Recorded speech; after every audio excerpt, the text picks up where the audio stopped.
Welcome to solution classes friend. तो friend आज है 30 जान्युआरी। तो 30 जान्युआरी 2019 ने लगता જેટલા પણ મહત્વના કરંટ અફેર્સ બનતા હશે એ આજના વિડીયોમાં આવી લઈશું। જે ફ્રેન્ડ્સ હાલ જોડ્યા છે આપણી ચેનલને સબસ્ક્રાઇબ અચૂકથી કરી લે જેથી તમને ડેલી વીકલી અને મંથલી કરંટ અફેર્સ આપણી આ ચેનલ પરથી મળી જશે। ફ્રેન્ડ્સ હું અન એકેડમી પર પણ ભણાવું છું, તો તમે અન એકેડમીની લર્નિંગ એપ ડાઉનલોડ કરી ત્યાં અમિત શુક્લા સર્ચ કરી અને જીપીએસસી નો કોર્સ પસંદ કરી મને ફોલો કરી શકો છો।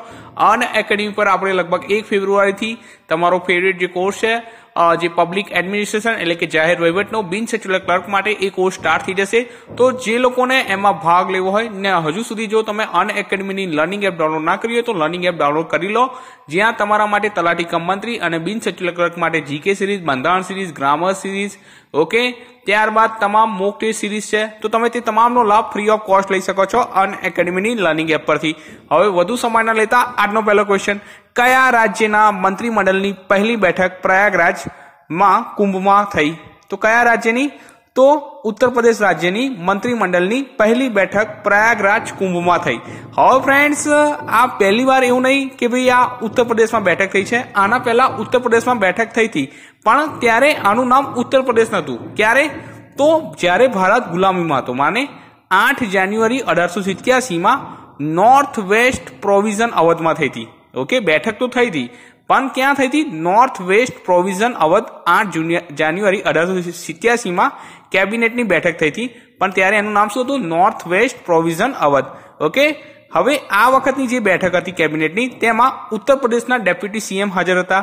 જે બે ડેપ્યુટી સીએમ છે કોણ કોણ? કેશવ પ્રસાદ મૌર્ય અને ડોક્ટર દિનેશ પટનાયક।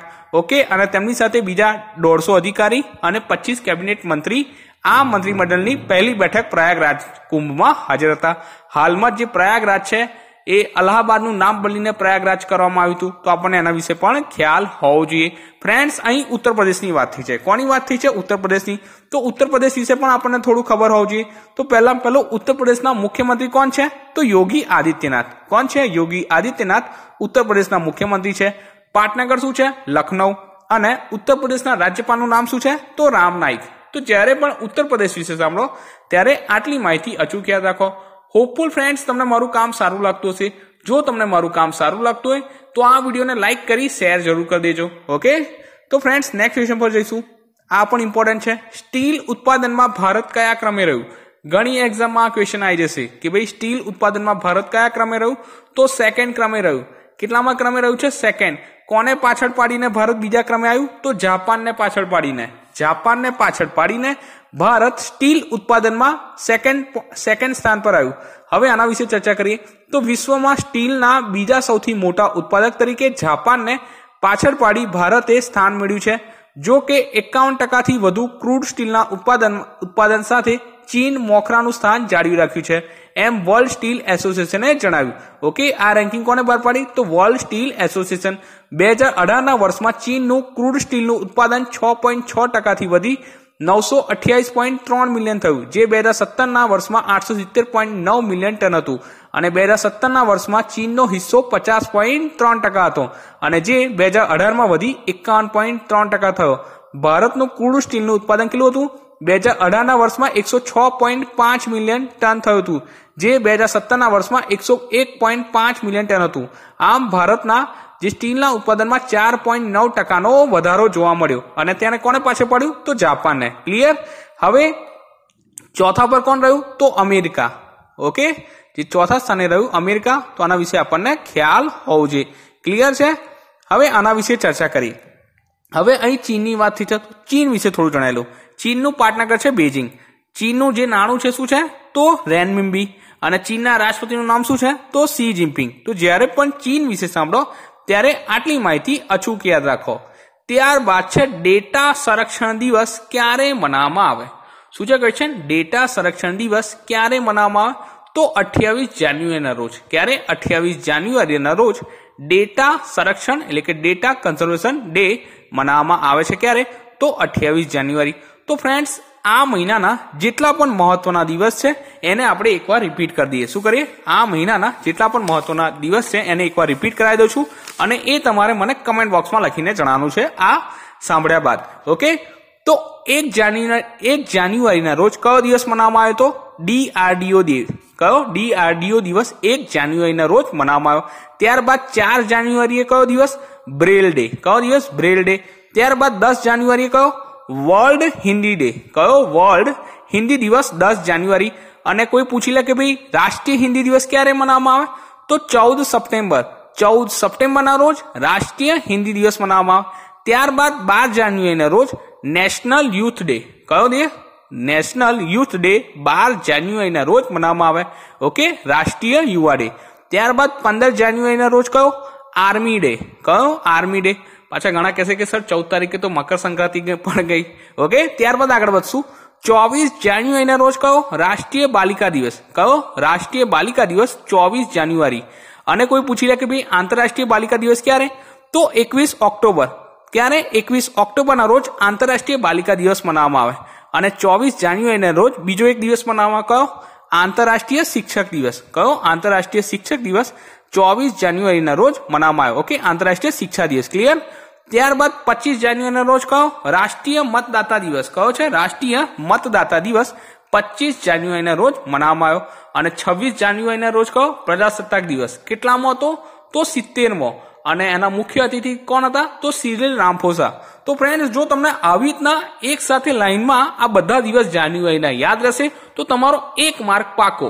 તમારો 1 માર્ક ક્યાંય નહીં જાય. તો આવી રીતના વાંચો તો એક્ઝામમાં હંમેશા વસ્તુ યાદ રહેશે. ક્લિયર છે? આગળ વધશું. તાજેતરમાં કયા દેશે વેનેઝુએલાની સરકારી ઓઇલ કંપની PDVSA પર પ્રતિબંધ લગાવ્યો? તો કયો દેશ હોઈ શકે? તમને ખબર જ છે વેનેઝુએલા વિશે. તો અમેરિકા દેશે. અમેરિકા દેશે વેનેઝુએલાની સરકારી જે ઓઇલ કંપની છે PDVSA પર પ્રતિબંધ લગાવ્યો. હવે શા કારણે એના વિશે ચર્ચા કરીએ. તો મેં તમને થોડા સમય પહેલા જણાવેલું કે વેનેઝુએલાના રાષ્ટ્રપતિ કોણ? નિકોલસ મુદ્રોએ શું આરોપ લગાવ્યો હતો અમેરિકા પર? કે ભાઈ અમેરિકાના જે રાષ્ટ્રપતિ છે તેઓ તેમની સરકાર ભંગ કરવા માંગે છે અને સરકારમાં વિદ્રોહ પેદા કરવા માંગે છે.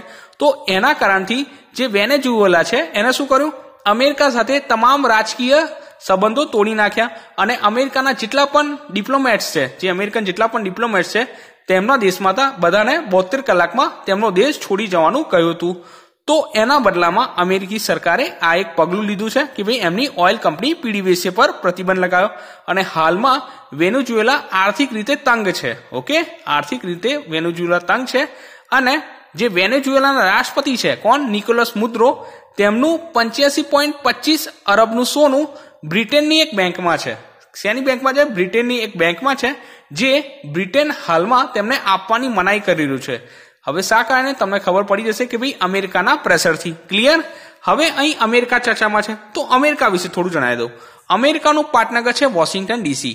રાષ્ટ્રપતિ છે ડોનાલ્ડ ટ્રમ્પ. કેટલામાં? 45માં. અને નાણું છે ડોલર. તો અમેરિકા વિશે આટલી માહિતી અચૂક યાદ રાખજો. ત્યારબાદ છે હજ પર GST 18% પરથી ઘટાડી કેટલા પર્સન્ટેજ કરવામાં આવ્યું? શું છે ક્વેશ્ચન? હજ પર GST 18% થી ઘટાડી કેટલા પર્સન્ટેજ કરવામાં આવ્યું? તો 5%. કેટલા? 5%. તો આની જાહેરાત કોને કરી? એ આપણા માટે ઇમ્પોર્ટન્ટ છે. તો કેન્દ્રીય અલ્પસંખ્યાના મામલાના મંત્રી મુખ્તાર અબ્બાસ નકવીએ કોને જાહેરાત કરી? કેન્દ્રીય અલ્પસંખ્યક મામલાના મંત્રી મુખ્તાર અબ્બાસ નકવીએ આની જાહેરાત કરી. હવે થોડું GST વિશે જાણી લઈએ. GST ની વાત થઈ છે તો GST સમગ્ર વિશ્વમાં સૌપ્રથમ ક્યાં લાગ્યું હતું? ફ્રાન્સમાં. ક્યાં લાગ્યું હતું? ફ્રાન્સમાં. હવે તમારા માટે આજનો સવાલ, જો કોઈ એવું પૂછે કે ભાઈ ભારતમાં GST સૌપ્રથમ ક્યાં લાગ્યું હતું તો એ તમારે મને કમેન્ટ બોક્સમાં જણાવવાનું છે. મેં ઘણીવાર આની ચર્ચા કરી છે. અને જો કોઈ અંતિમ પૂછે તો અંતિમ જણાવી દઉં, જમ્મુ કાશ્મીરમાં. ઓકે, GST ભારતમાં ક્યારે લાગુ થયું હતું? 1 જુલાઈ 2017. ક્યારે? 1 જુલાઈ 2017 ના રોજ GST ભારતમાં લાગ્યું હતું. અને એટલા માટે જ 1 જુલાઈને GST ડે તરીકે પણ મનાવવામાં આવે છે. હવે અહીં GST ની ઘણી વાત કરી તો GST નું ફૂલ ફોર્મ પણ આપણને ખબર હોવું જોઈએ. શું થશે? Goods and service tax. શું થશે? Goods and service tax A GST નું ફૂલ ફોર્મ થશે. તો જ્યારે પણ GST વિશે સાંભળો ત્યારે આટલી માહિતી અચૂક યાદ રાખો. ત્યારબાદ છે પાકિસ્તાને પોતાની પહેલી મહિલા હિન્દુ સિવિલ જજ કોને નિયુક્ત કર્યા? શું છે ક્વેશ્ચન? પાકિસ્તાને પોતાની પહેલી મહિલા હિન્દુ સિવિલ જજ કોને નિયુક્ત કર્યા? તો સુમન કુમારીને. સુમન કુમારીને પાકિસ્તાને પોતાની પહેલી મહિલા હિન્દુ સિવિલ જજ તરીકે નિયુક્ત કર્યા છે. ઓકે ફ્રેન્ડ્સ, અહીં પાકિસ્તાનની વાત થઈ છે અને આ પ્રથમ છે. તો પ્રથમ મહિલા હિન્દુ સિવિલ જજ કોણ બન્યા પાકિસ્તાનના? તો સુમન કુમારી, તો નામ યાદ રાખજો સુમન કુમારી. પાકિસ્તાનની વાત થઈ છે તો પાકિસ્તાન વિશે થોડું જાણી લઈએ. તો પહેલું પાકિસ્તાનના રાષ્ટ્રપતિનું નામ ખબર હોવું જોઈએ. શું છે? ડોક્ટર આરિફ અલ્વી. અને પાકિસ્તાનના વડાપ્રધાનનું નામ શું છે? તો ઇમરાન ખાન. તો પાકિસ્તાન વિશે આપણને આટલી માહિતી હોવી જોઈએ. ત્યારબાદ છે તાજેતરમાં કયા પૂર્વ રક્ષા મંત્રીનું નિધન થયું તેમનું નામ જણાવો. શું છે? તો જોર્જ ફર્નાન્ડીસ. જોર્જ ફર્નાન્ડીસનું હાલમાં જ નિધન થયું 88 વર્ષની ઉંમરે. શા કારણે? તો તેઓ અલ્જેરિયા બીમારીથી પીડિત હતા. હવે અહીં જોર્જ ફર્નાન્ડીસની વાત થઈ છે તો તેઓ 1998 થી 2004ના સમયગાળા દરમિયાન ભારતના રક્ષામંત્રી હતા અને એ સમયે અટલ બિહારી વાજપેયી ભારતના વડાપ્રધાન હતા. હવે તેમના જ કાર્યકાળ દરમિયાન 1998માં પોખરણ પરીક્ષણ અને 1999માં કારગિલ યુદ્ધ થઈ ગયું હતું. કયું? 1998માં પોખરણ પરીક્ષણ અને 1999માં કારગિલ યુદ્ધ. ઓકે, અને આ જે પરીક્ષણ અને જે યુદ્ધ હોય એ ભારતના રક્ષા મંત્રીની દેખરેખ અંદર થાય. તો એટલા માટે આ ઇમ્પોર્ટન્ટ બની જાય છે. તો આપણને યાદ હોવું જોઈએ. ક્લિયર છે? ત્યારબાદ આજનો લાસ્ટ ક્વેશ્ચન છે, પ્રધાનમંત્રી મોદીએ પરીક્ષા પર ચર્ચાના બીજા સંસ્કરણને ક્યાં સંબોધિત કર્યું? તો પ્રધાનમંત્રી મોદીએ પરીક્ષા પર ચર્ચાના બીજા સંસ્કરણને નવી દિલ્હી ખાતે સંબોધિત કર્યું. ક્યાં કર્યું? નવી દિલ્હી ખાતે. હવે પ્રધાનમંત્રી મોદીએ વિદ્યાર્થીઓ સાથે બેઠક કરી, મીન્સ કે પરીક્ષા પર ચર્ચા કરી અને તેમના જે સવાલ છે, જે તેમના ક્યુરિયોસિટી છે એના વિશે આ જે સંસ્કરણ છે એમાં ચર્ચા કરવામાં આવી. હવે અહીં વાત થઈ છે વડાપ્રધાન નરેન્દ્ર મોદીની. તો એમના વિશે એક ફેક્ટ જણાવી દઉં. આ વર્ષે 2018માં તેમને 3 એવોર્ડ મળ્યા. કયા? એક તો ફિલિપ કોટલર પ્રેસિડેન્શિયલ એવોર્ડ. કયો મળ્યો? એક તો ફિલિપ કોટલર પ્રેસિડેન્શિયલ એવોર્ડ, ત્યારબાદ champion of the earth award અને ત્રીજો મળ્યો સિયોલ શાંતિ પુરસ્કાર. તો ફ્રેન્ડ્સ આપણને આ 3 યાદ હોવા જોઈએ. એક્ઝામમાં આમાંથી એક ક્વેશ્ચન આવી શકે. ઓકે, વડાપ્રધાન નરેન્દ્ર મોદી રિગાર્ડિંગ. તો હોપફુલ આ વિડીયો હેલ્પફુલ રહેશે. જો વિડીયો હેલ્પફુલ રહે તો વિડીયોને લાઈક કરી શેર જરૂર કરી દેજો અને નેક્સ્ટ વિડીયો સાથે જલ્દીથી મળશું. ત્યાં સુધી વાંચતા રહો અને તૈયારી કરતા રહો.